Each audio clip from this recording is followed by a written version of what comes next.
Susan Munthe. It's such an honor to get to spend some time with both of you today. I guess we're going to go ahead and get started by introducing ourselves. I grew up in Michigan, and I decided it was really important for me to become a Buckeye at the age of 12, and I'm so glad that all came to be. I got a degree in political science with a bit of an emphasis on Latin American studies back in the 1900s, 1974 to be exact. And since that time, I've lived in a variety of different places around the country, but I've always stayed very close to Ohio State, and I've been quite an active volunteer with clubs and societies. I started at Ohio State, I think in fall of 2014. I came to get my master's, but also with the intention of doing a PhD in Latin American cultural and literary studies, which is part of the Spanish department.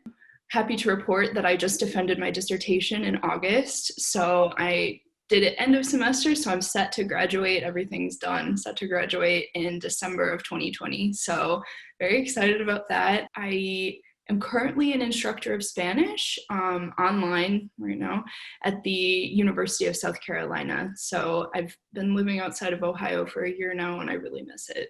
So my name is Justin Pinta, and I'm from a city in central Illinois called Decatur. I came to Columbus in fall of 2015 to do my PhD here. I am a linguist in the Department of Spanish and Portuguese, so I'm in the Hispanic linguistics track. I'm basically in the stage right now of working on my dissertation.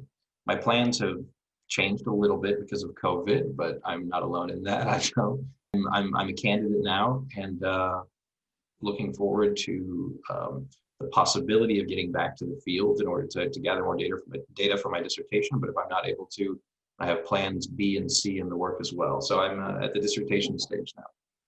And just a little bit about this fund is that when I was in a position to donate to the university, and I got to speak with some people on campus, and they told me what I could do with my donations, I was blown away.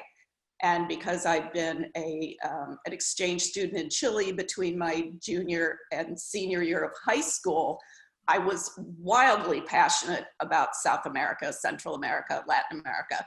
And so when they gave me this opportunity, I thought, wow, this is so amazing to be able to set up a fund for advanced degree study abroad in Latin America.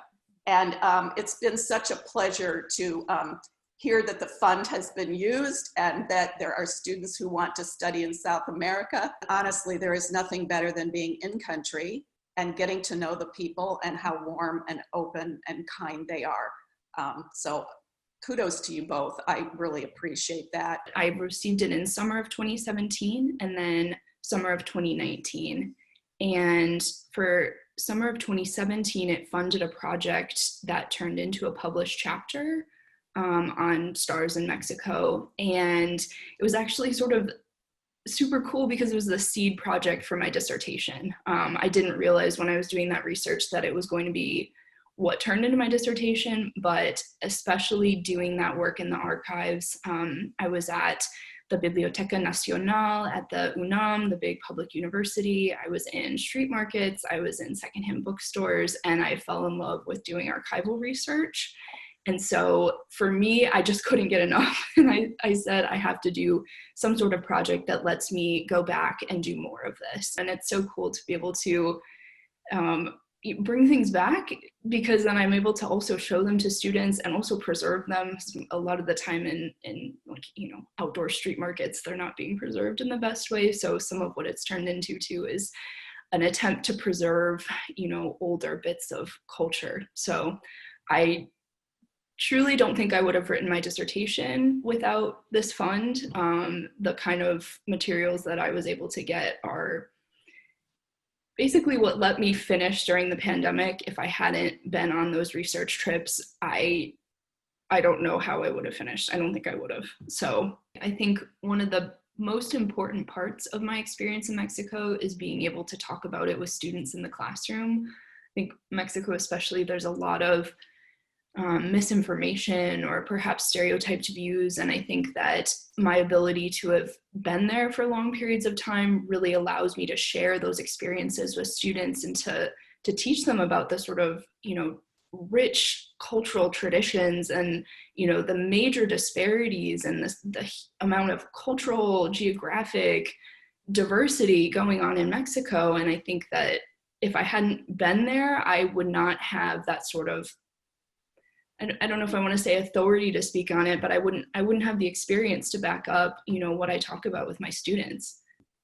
I actually have a similar story to what Olivia was just mentioning. That this is so I also got the award in the summer of 2017, and it also ended up being the seed that pretty much turned into my dissertation, really.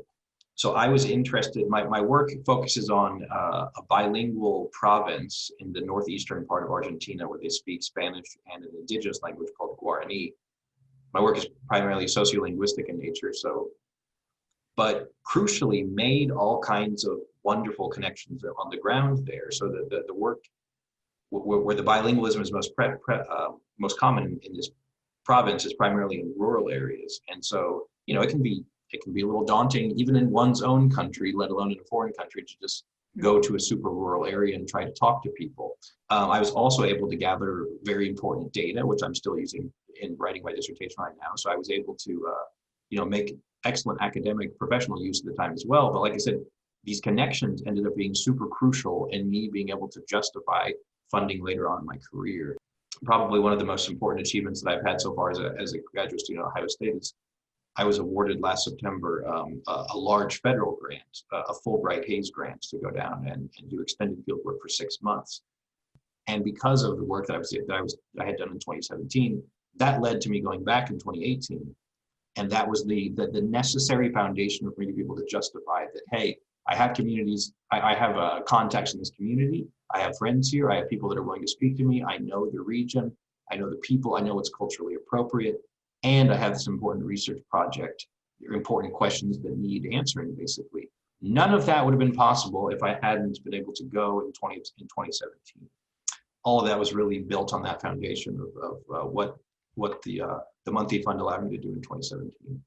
I think in general, I want to say anyone who's considering donating like Susan has, I think knowing how much it impacts us graduate students, that funding during the summer is tight and really hard to come by. And so having access to funds during a time period when we're able to go and do research is just critical. Like I said, my dissertation would not exist without it. And so I am humbled by your generosity. And I think that you reflect some of Ohio State's, highest values of academic excellence and kindness and paying it forward. And so thank you. To anyone that would be considering starting such a fund, just a little bit of money can make an outsized impact on the career of a graduate student. My advisor likes to say that money attracts money, in the sense that if you get small grants, then you can justify getting larger grants. And larger grants turn into massive dissertation projects. Massive dissertation projects turn into publications, turn into conference presentations. That actually reflects on all of Ohio State. It reflects on all Buckeyes. It's not just the graduate student, because you're out there presenting on the West Coast, the East Coast, maybe in Europe, maybe in South America, people are seeing your face. And every single time they see your face and your work, they also see the Ohio State University. Thank you both so much for sharing your stories. This has been a true honor to get for me to be able to get caught up with both of you.